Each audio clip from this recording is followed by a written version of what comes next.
So good morning guys. तो चलिए start करते हैं आज का नया महीना यानी कि 1 जून के इंपॉर्टेंट करंट अफेयर्स यहाँ पे हम कवर करेंगे। तो उसमें पहला प्रश्न आपसे पूछ रहे अभी हाल ही में मैरी एयरअप्स ने अपने खेल से संन्यास ले लिया है। उनका संबंध किस खेल से है? तो आंसर होगा फुटबॉल।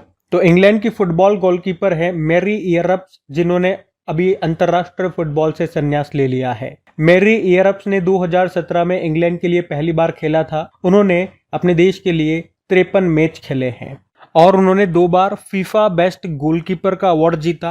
2023 के वर्ल्ड कप में गोल्डन ग्लव अवार्ड, जो बेस्ट गोलकीपर होते हैं उनको दिया जाता है, गोल्डन ग्लव अवार्ड उनको मिला था। 2023 में BBC sports personality of the year का अवार्ड और 2023 में ही BBC women's footballer of the year उन्हें चुना गया था। तो आपको सिर्फ क्या याद रखना है? मैरी एयरअप्स का नाम याद रखना है और वो बिलोंग करती है इंग्लैंड से और किस खेल से संबंधित है? फुटबॉल से। ये 3 बातें आप याद रखना। अब रिटायरमेंट की बात है तो कुछ और खिलाड़ियों के नाम मैं आपको बताता हूं जो 2025 में चर्चा में रहे, जिन्होंने अपने खेल से संन्यास लिया। जैसे कि अचंता शरत कमल, हमारे टेबल टेनिस प्लेयर है, अभी संन्यास ले लिया। स्टीव स्मिथ ऑस्ट्रेलिया के क्रिकेट प्लेयर है, वनडे इंटरनेशनल से संन्यास ले लिया। इसी तरह से बांग्लादेश के मुशफिकुर रहीम ने ओडीआई क्रिकेट से संन्यास लिया था। बांग्लादेश के ही तमीम इकबाल ने अंतर्राष्ट्रीय क्रिकेट से संन्यास ले लिया। मार्टिन गप्टिल न्यूजीलैंड के प्लेयर है, अंतर्राष्ट्रीय क्रिकेट से संन्यास ले लिया। मनोज कुमार बॉक्सर है, संन्यास ले लिया। सिमोना हालेप रोमानिया की टेनिस प्लेयर है, संन्यास ले लिया। बी सुमित्र रेड्डी बैडमिंटन से संन्यास ले लिया। वंदना कटारिया हॉकी से संन्यास ले लिया। अभी रोहित शर्मा और विराट कोहली ने टेस्ट क्रिकेट से संन्यास ले लिया। ये सारे 2025 के नाम बताए मैंने आपको, जिन्होंने अपने अपने खेलों से रिटायरमेंट ले लिया। ध्यान रखना। अगला प्रश्न देखते हैं। फिर अगले में पूछ रहे हैं हाल ही में किसे 2025 के लिए प्रिंसेस ऑफ ऑस्टूरियस स्पोर्ट्स अवार्ड से सम्मानित किया गया? तो आंसर होगा सेरेना विलियम्स। तो अमेरिका की टेनिस प्लेयर हैं सेरेना विलियम्स, जिनको अभी उनके शानदार टेनिस करियर और समानता की वकालत के लिए 2025 का princess of Asturias award for sport से सम्मानित किया गया। ये एक स्पेनिश सम्मान है। सेरेना विलियम्स ये अमेरिका की टेनिस प्लेयर हैं। 73 एकल खिताब सिंगल टाइटल्स वो जीत चुकी हैं, जिनमें से 23 ग्रैंड स्लैम शामिल हैं। और इनका जो 23वां ग्रैंड स्लैम था वो ऑस्ट्रेलियन ओपन था। और ये भी याद रखना वे ग्रैंड स्लैम सिंगल टाइटल जीतने वाली सबसे उम्र दराज महिला भी रह चुकी हैं। और इस पुरस्कार में 50,000 यूरो या 57,000 यूएस डॉलर का नगद पुरस्कार उनको दिया गया। ये पुरस्कार हर साल नॉर्थ स्पेन के शहर ओविएडो में दिया जाता है और इस समारोह की अध्यक्षता स्पेन की राजकुमारी लियोनोर करती हैं। तो कौन सा अवार्ड है? प्रिंसेस ऑफ ऑस्ट्रेरियस स्पोर्ट्स अवार्ड 2025 के लिए दिया गया सेरेना विलियम्स को। अमेरिका की टेनिस प्लेयर रह चुकी है। और टेनिस प्लेयर से एक नाम अभी मैंने आपको बताया था, एक प्लेयर है सिमोना हालेप, वो रोमानिया की टेनिस प्लेयर है, क्योंकि इस साल उन्होंने संन्यास ले लिया, तो उनका नाम ध्यान रखना। अभी टेनिस में सबसे बड़ा जो ग्रैंड स्लैम इवेंट होता है, वैसे साल में 4 ग्रैंड स्लैम होते हैं, उनमें से अभी एक हो चुका है ऑस्ट्रेलियन ओपन, वो याद रख लेना। उसमें मेन सिंगल जीता जेनिक सिनर ने, इटली के हैं, और वुमेन सिंगल जीता है मेडिसन कीज ने, वो अमेरिकी है। वैसे अवार्ड वाला प्रश्न ना, तो अवार्ड के ही कुछ इंपॉर्टेंट क्वेश्चंस मैं आपको रिवाइज करवाता हूँ, देखना जरा। तो एक तो सबसे इंपॉर्टेंट ये प्रश्न हो जाएगा, लता दीनानाथ मंगेशकर पुरस्कार 2025 दिया गया कुमार मंगलम बिरला को। मधुसूदन साई को मानवीय प्रयासों के लिए फिजी देश का सर्वोच्च नागरिक सम्मान मिला था, उसे कहते हैं companion of the order of Fiji. और अभी 72वां मिस वर्ल्ड का आयोजन किया जा रहा है, आपको पता है हैदराबाद में किया जा रहा है। और अभी इसी में प्रतिष्ठित मानवतावादी पुरस्कार दिया गया सोनू सूद को। 2025 का यूनेस्को गिलर्मो कैनो विश्व प्रेस स्वतंत्रता पुरस्कार ला प्रेंस को दिया गया है। ला प्रेंस ये कोई व्यक्ति नहीं है, ये निकारागुआ का 100 साल पुराना अखबार है। और इसी के कारण हमने एक और न्यूज करंट अफेयर्स में पढ़ी थी कि इस फैसले के बाद निकारागुआ जो देश है वो यूनेस्को से अलग हो गया है। वर्ल्ड जूरिस्ट एसोसिएशन के द्वारा मेडल ऑफ ऑनर से सम्मानित होने वाले पहले भारतीय वकील कौन बने? भुवन रिभु। वर्ल्ड फूड प्राइज 2025 दिया गया मारी यांगेला हुंगरिया, जो ब्राजील के हैं। 2025 के लिए भी अंतर्राष्ट्रीय बुकर पुरस्कार मिला बानू मुश्ताक को, जो कि भारतीय लेखिका हैं। उनके नॉवल हार्ट लैम्प के लिए कन्नड़ भाषा का मूल ये नॉवल है। ये अवार्ड जीतने वाली ये पहली कन्नड़ भाषा की पुस्तक बनी थी। इसका अंग्रेजी में ट्रांसलेशन किया था दीपा बास्ती ने। ठीक है, तो ये कुछ इंपॉर्टेंट अवार्ड है, इनको भी ध्यान में रखना। अगला प्रश्न देखते हैं। फिर अगले में पूछ रहे हैं हाल ही में विश्व तंबाकू निषेध दिवस ये कब मनाया गया? तो आंसर होगा 31 मई को। तो हर साल विश्व तंबाकू निषेध दिवस वर्ल्ड नो टोबैको डे के रूप में मनाया जाता है। थीम है उज्जवल उत्पाद, काले इरादे, अपील का पर्दाफाश। इसे मनाने का उद्देश्य है लोगों को तंबाकू के उपयोग के खतरों के बारे में शिक्षित करना। और आपको याद हो पिछले साल हमारी जो बैडमिंटन प्लेयर है पीवी सिंधु, उनको तंबाकू नियंत्रण के लिए ब्रांड एम्बेसडर भी बनाया गया था।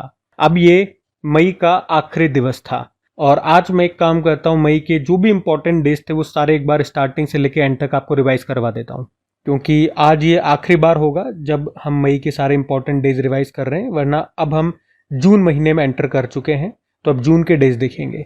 तो बिल्कुल ध्यान से सुनना, मेरे साथ साथ बोलने की कोशिश करना हो सके तो। सबसे पहले 1 मई को हमने श्रम दिवस लेबर डे मनाया, 2 मई को विश्व ट्यूना दिवस, 3 मई को विश्व प्रेस स्वतंत्रता दिवस, 4 मई को कोयला खनिक दिवस, 4 मई को इंटरनेशनल फायर फाइटर डे, 6 मई को वर्ल्ड अस्थमा डे, 7 मई को वर्ल्ड एथलेटिक्स डे, 8 मई को विश्व थैलेसीमिया दिवस, 8 मई को विश्व रेड क्रॉस दिवस, 10 मई को विश्व प्रवासी पक्षी दिवस, 11 मई को नेशनल टेक्नोलॉजी डे, 12 मई इंटरनेशनल नर्स डे, 15 मई अंतर्राष्ट्रीय परिवार दिवस, 16 मई अंतर्राष्ट्रीय प्रकाश दिवस, 16 मई नेशनल डेंगू डे, 17 मई को विश्व दूरसंचार यानी कि टेलीकम्युनिकेशन डे, 17 मई को विश्व उच्च रक्तचाप दिवस हाइपरटेंशन डे, 18 मई को वर्ल्ड एड्स वैक्सीन डे, 20 मई को वर्ल्ड बी डे मधुमक्खी दिवस, 20 मई को विश्व माप विज्ञान दिवस, 21 मई को राष्ट्रीय आतंकवाद विरोधी दिवस, 21 मई को अंतर्राष्ट्रीय चाय दिवस, 22 मई को अंतर्राष्ट्रीय जैव विविधता दिवस, 23 मई को विश्व कछुआ दिवस, 25 मई को वर्ल्ड फुटबॉल डे, 25 मई को वर्ल्ड थायराइड डे, 28 मई को वर्ल्ड हंगर डे, 28 मई को मेंस्ट्रुअल हाइजीन डे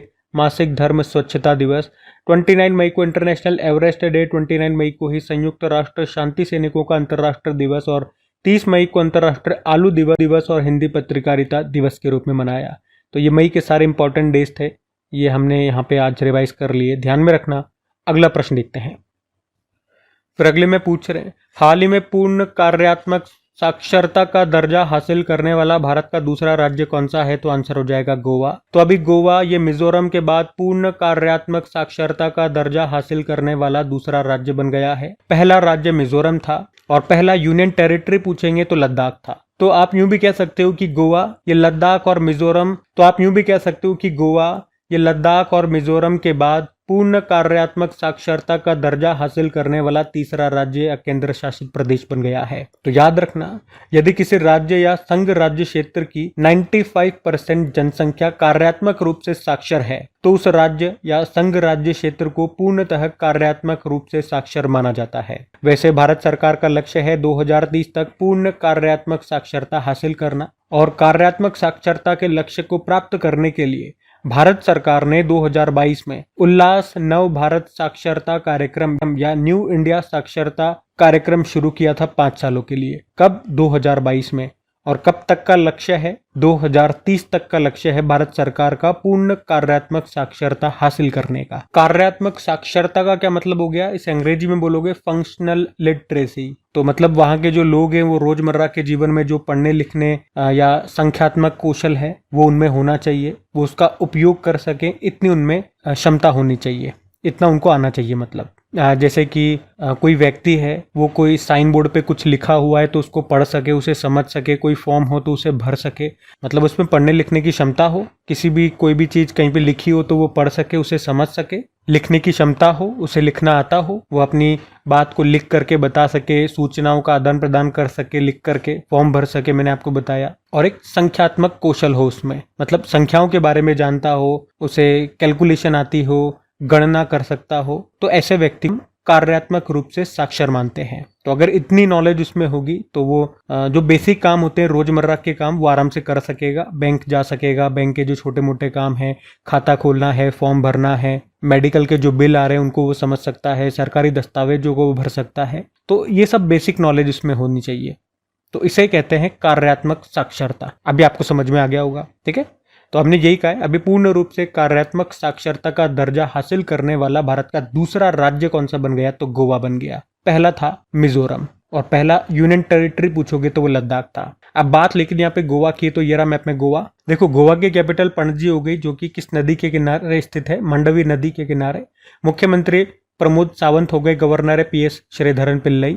और गोवा मुक्ति दिवस लिबरेशन डे होता है 19 दिसंबर को। उसके अलावा और करंट अफेयर्स के प्रश्न मैं आपको यहाँ से रिवाइज कराऊं तो अभी गोवा के मानकुराद आम को, गोवा बेबिंका और गोवा के काजू को GI टैग मिला था। किस राज्य में भारत का पहला प्रकाश स्तंभ उत्सव मनाया गया? गोवा।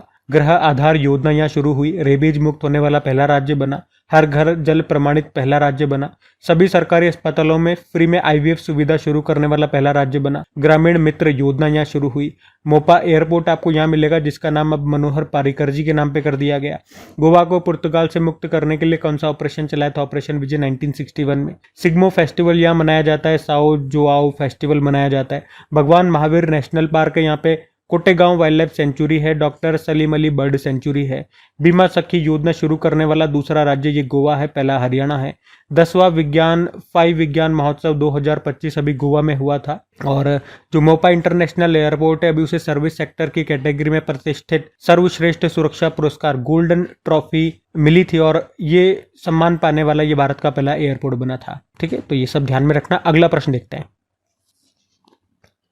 फिर अगले में पूछ रहे हैं कि एशियाई सुरक्षा शिखर सम्मेलन का आयोजन किस देश में किया जा रहा है, तो आंसर होगा सिंगापुर में।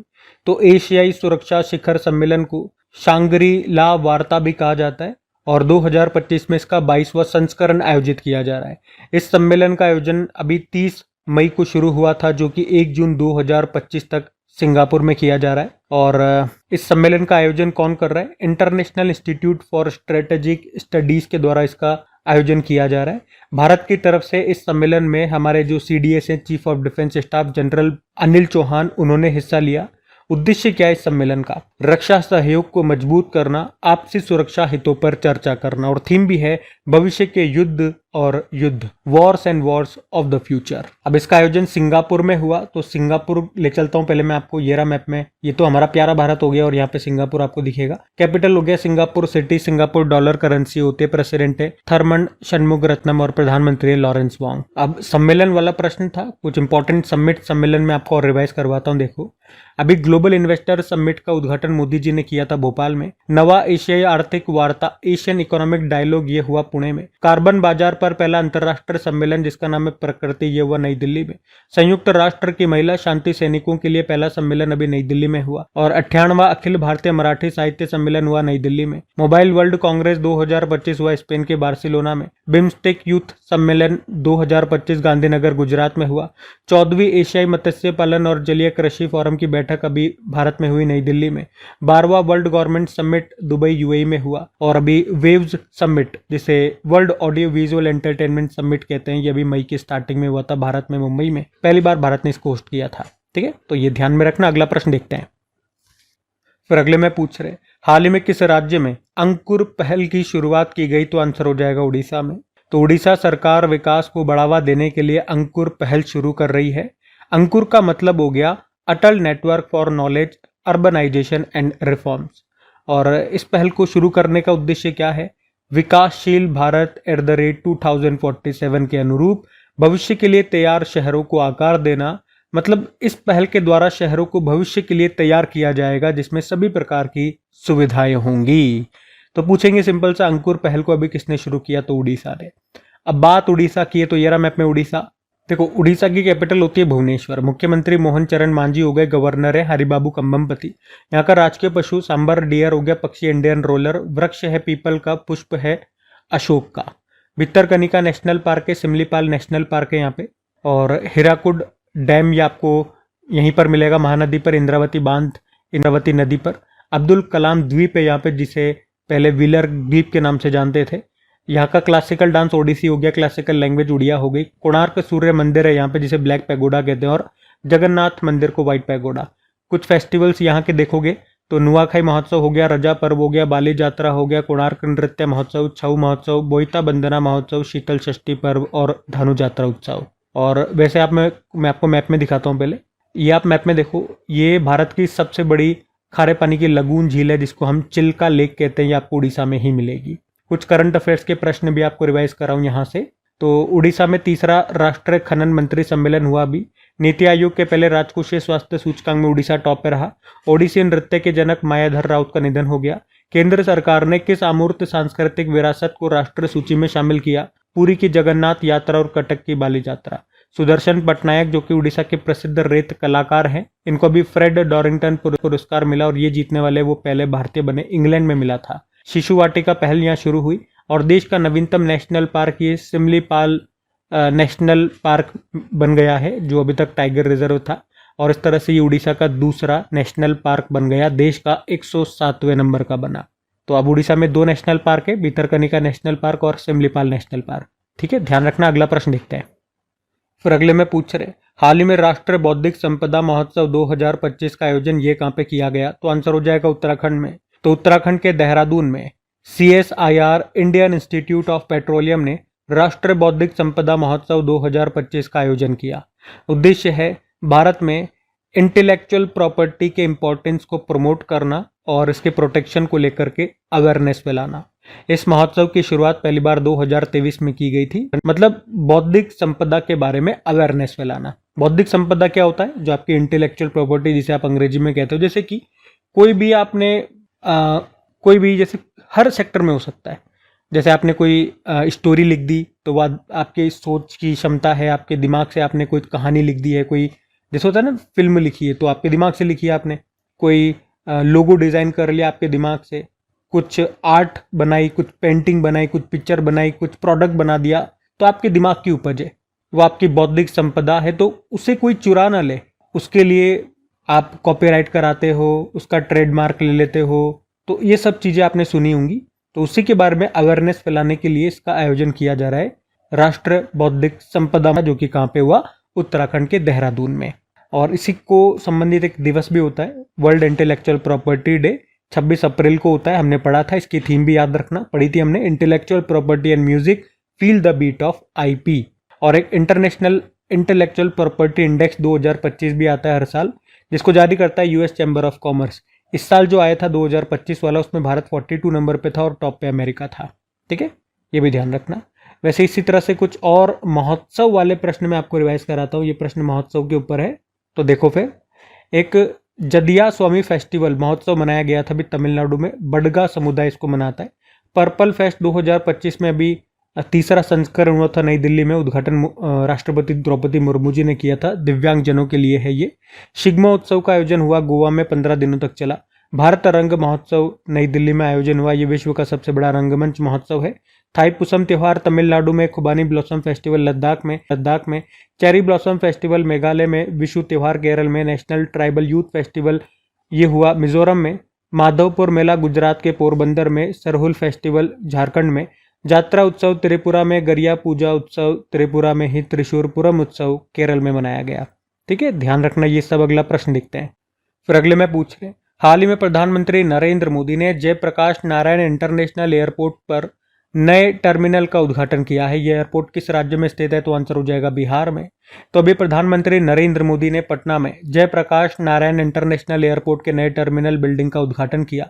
तो पटना एयरपोर्ट का ये नया टर्मिनल 1200 करोड़ रुपए की लागत से तैयार किया गया है और इसका निर्माण एयरपोर्ट अथॉरिटी ऑफ इंडिया ने किया, जिसकी स्थापना होती है 1 अप्रैल 1995 और मुख्यालय नई दिल्ली में है।